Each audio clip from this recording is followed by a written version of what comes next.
साहब कहते हैं कि मैं देवता मानता हूं, लेकिन जिस देव की अवधारणा तुम इस दुनिया को दे रहे हो, मानो तो देव न तो पत्थर, वो मैं मानने वाला नहीं हूं। कबीर साहब ने उस पंडित से कहा कि भैया मैं इस फार्मूले पे नहीं मानूंगा कि मानो तो देव न तो पत्थर। पंडित जी ने कहा नहीं, धर्म के क्षेत्र में ऐसा चलता है। कबीर साहब ने कहा कोई बात नहीं, अभी तो हम सहमति नहीं देंगे, थोड़ी देर के बाद फिर आपस में हम लोग विचार करते हैं। और तब तक कबीर साहब दिमाग में योजना बना लिए कि प्रैक्टिकल में से क्या समझाना है। तो एक ही जगह भोजन के लिए बैठे और शिष्य को कान में कह दी कि प्रयोग के लिए ये सब करना है। सबको बराबर थाली लग गई, सबके सामने बराबर चीजें परोसी गई थाली में, जो भी सामग्री थी भोज्य पदार्थ की। और स्पेशल में अपने शिष्य को पुकार करके कबीर साहब कहते चांदी वाला कटोरी लाना। वो स्पेशल तैयार था उधर सामग्री। तो जैसे पंडित जी सुनते हैं कि चांदी की कटोरी में मेरे लिए कुछ आ रहा है, पंडित जी का मन फूल के एकदम फुलौरी हो गया है कि मुझे बड़ा भाव दिया जा रहा है। लाया गया, सामने में रखा गया, और चांदी की कटोरी को जब उघाड़ा गया, ऊपर से जो कुछ था रखा हुआ हटाया गया, तो उसमें देखा कि गाय का गोबर भरा हुआ है। क्या भरा हुआ है? गाय का गोबर। कटोरी बड़ा सुंदर है, चांदी का है, चम्मच भी उसमें चांदी का ही डाला है, लेकिन उसमें भरा हुआ क्या है? गाय का गोबर। इससे नीचा वाला गोबर नहीं कह सकते हैं, इसलिए इतने रहने दीजिए। इतने उत्तम उत्तम 56 प्रकार के भोजन पड़े हुए हैं, और चांदी वाला कटोरी जो बगल में रखा उसमें गोबर रखा। जैसे भोजन के बगल में कटोरी रखा गोबर से भरा हुआ, पंडित जी कहते राम राम राम राम। कि क्या हुआ पंडित जी? क्या इतने अच्छे अच्छे भोजन देने के बाद बगल में ये गोबर देने की क्या जरूरत थी? कबीर साहब ने कहा गोबर क्यों कहते इसे? कहा तब का मानो तो गोबर ना तो हलवा। पंडित जी कहते दिमाग खराब है साहब, मानो तो गोबर ना तो हलवा कैसे हो सकता है? गोबर गोबर है, हलवा हलवा है। कबीर साहब ने कहा कि यही बात तो 1 घंटा से हम माथा पच्ची कर रहे थे।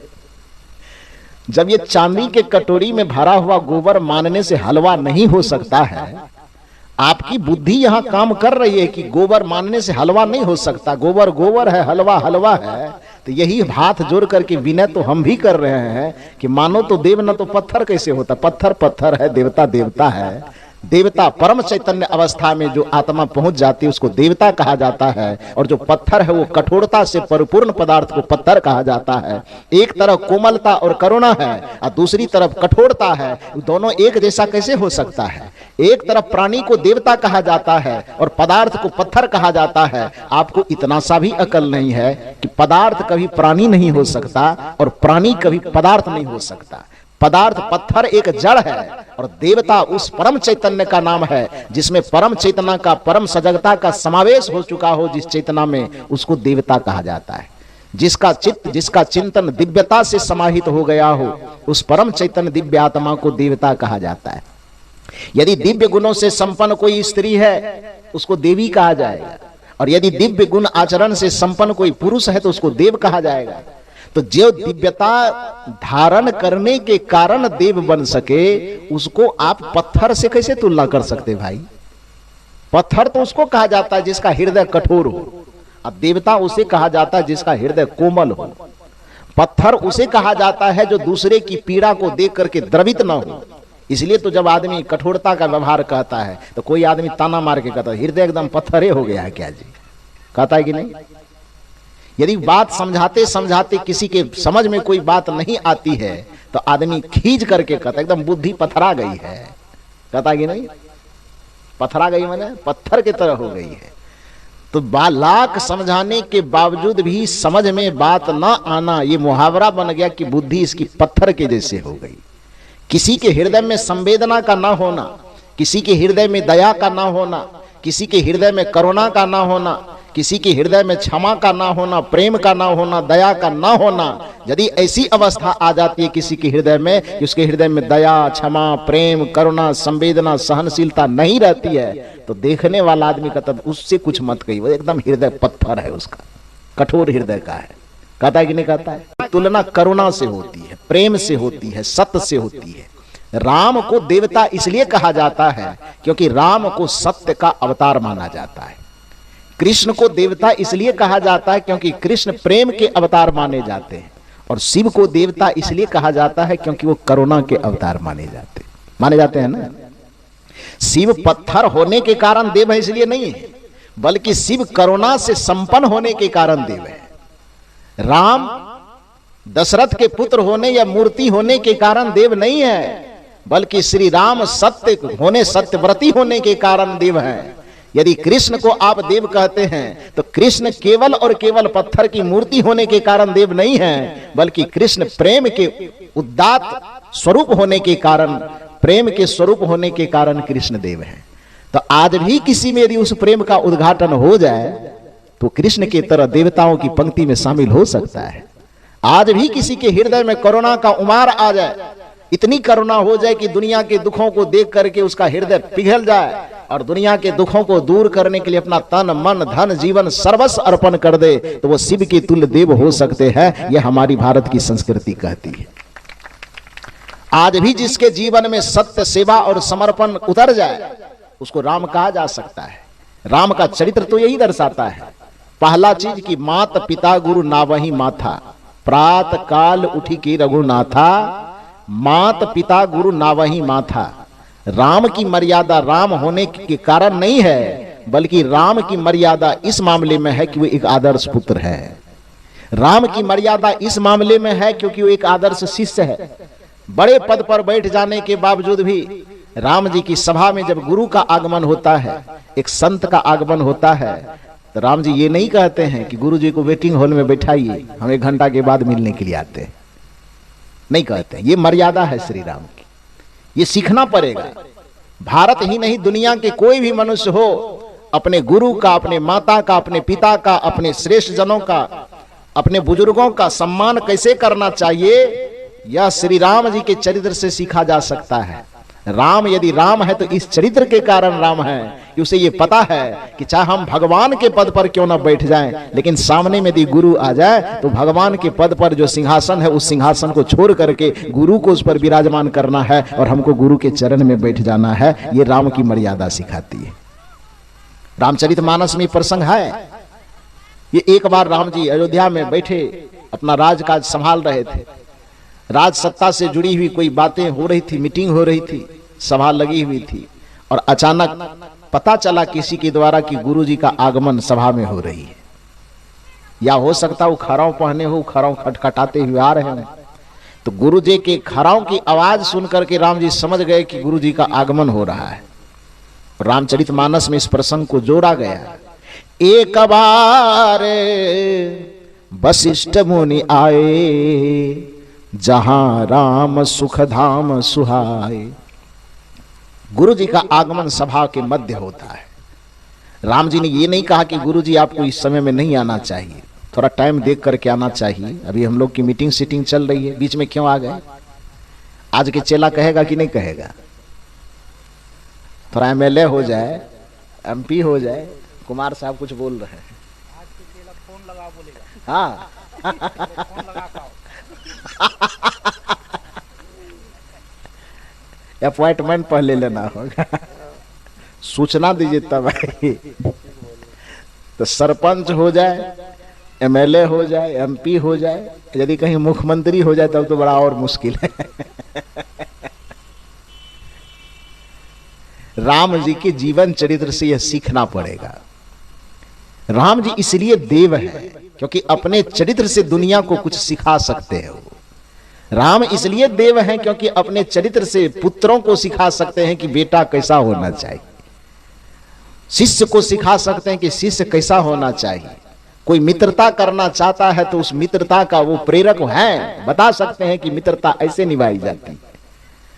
यदि अपने बड़ों के सामने खड़ा होना हो तो कैसे खड़ा होना है, ये राम जी से सीखा जा सकता है। तो राम यदि देव हैं तो इस कारण से नहीं है कि वो कोई पत्थर की मूर्ति है, बल्कि राम देव इसलिए है क्योंकि राम जी के अंदर बहुत सारे दिव्य चरित्रों का समावेश है। उसका हृदय कठोर नहीं है, बल्कि उनका हृदय करुणा से भरा हुआ है। तो राम जी सत्य के कारण देव है। इसलिए मैंने कहा कि शिष्यता से क्या सीखना है उनसे। तो एक बार वशिष्ठ मुनि आए, जहां राम सुख धाम सुहाए। पता चला कि गुरुदेव आ गए।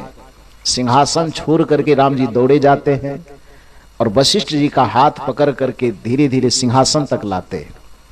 गुरु जी को सिंहासन पर विराजमान करवाते हैं। हालांकि गुरु जी भी मर्यादा जानते थे कि उनकी कुर्सी है, नहीं बैठना चाहिए। वो हिचक रहे थे कि नहीं, वो तुम्हारी कुर्सी है। लेकिन श्री राम जी ने कहा, गुरुदेव ये बात सच है कि वो हमारी कुर्सी है, लेकिन ये कुर्सी मिला है किनके कर प्रताप से? आपके प्रताप से मिला है। इसलिए कुर्सी हमारी है, फिर भी यह आपकी है, क्योंकि हम ही आपके। क्योंकि नीति यह कहती है कि किसी व्यक्ति को बड़ा बनने में संकोच नहीं करना चाहिए, बड़ा बनना चाहिए। मानव जीवन का पुरुषार्थ है अपने यश को फैलाना, अपने प्रतिष्ठा कमाना, बड़ा होना, कोई बुरी बात नहीं है।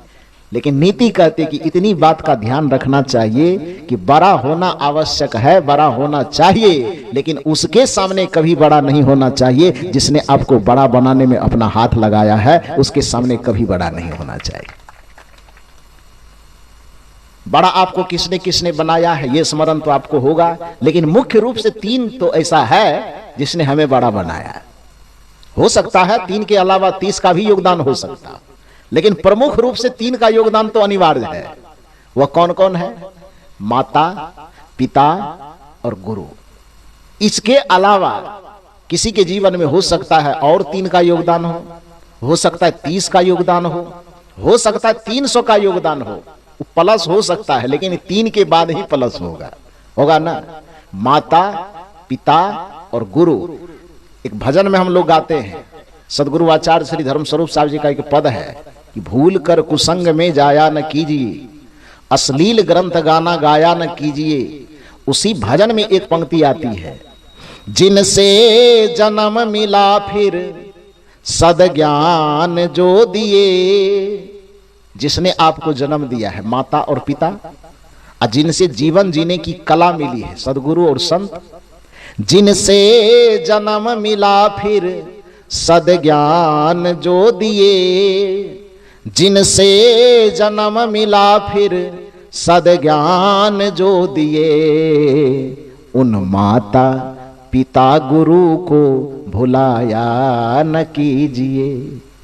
उस माता को, पिता को और गुरु को कभी मत भुलाई। तो यह नियम कहता है कि मनुष्य हम हैं तो हमें बड़ा होने में कोई दिक्कत थोड़े है। बड़ा होने के लिए, अपने आप को साबित करने के लिए धरती पर तो हम आए ही हैं। हम किसी की फोटोकॉपी होकर के नहीं आए हैं ना। ये बात अपने आप में अधूरी है कि हमको राम के जैसा होना है। राम राम है, हम हैं। कृष्ण क्या राम के जैसा हुए? यद्यपि कहा यह जाता है कि कृष्ण जो है वो राम का ही रूप है, दूसरा रूप है, लेकिन दूसरा रूप होने पर भी कृष्ण ने अपनी छवि अलग बनाई कि राम के जैसे बनाई? राम जी के जैसे नहीं बनाई ना। जब एक रूप है दोनों, कहा यह जाता है अवतारवादी मान्यता के अनुसार कि अगले युग में जो राम थे वो दूसरे युग में कृष्ण बन करके आए। यदि आप ही की मान्यता है कि वह दोनों एक ही हैं लेकिन अलग अलग व्यक्ति बन करके आए, तो कृष्ण ने राम के व्यक्तित्व का अनुकरण किया कि अपना छवि अलग बनाया ना। तो हमको क्यों कहते हैं कि फलां के जैसे बन जाइए? हम क्यों बने राम की तरह?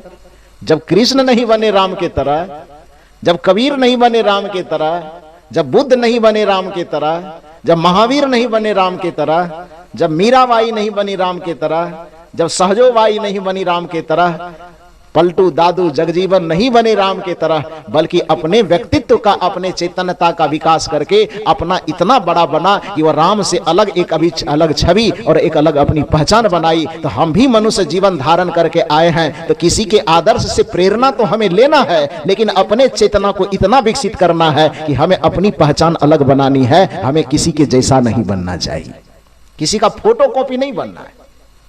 प्रेरणा लेना, राम जी से प्रेरणा लेंगे जो लेने लायक है, कृष्ण जी से जरूर प्रेरणा लेंगे जो लेने लायक है, भगवान बुद्ध से, भगवान महावीर से, सदगुरु कबीर से, दुनिया के जितने भी महामानव हैं, किसी वर्ग, किसी वर्ण, किसी पंथ, किसी परंपरा के जो भी महापुरुष हैं, उनसे जो भी उत्तम चरित्र का प्रेरणा लेने लायक है, जो उत्तम ज्ञान का, उत्तम आचरण का प्रेरणा लेने लायक है, वो प्रेरणा हम लेंगे जरूर, आदर के साथ लेंगे, सम्मान के साथ लेंगे, लेकिन हम अपने आप को किसी का फोटो कॉपी नहीं बनाएंगे।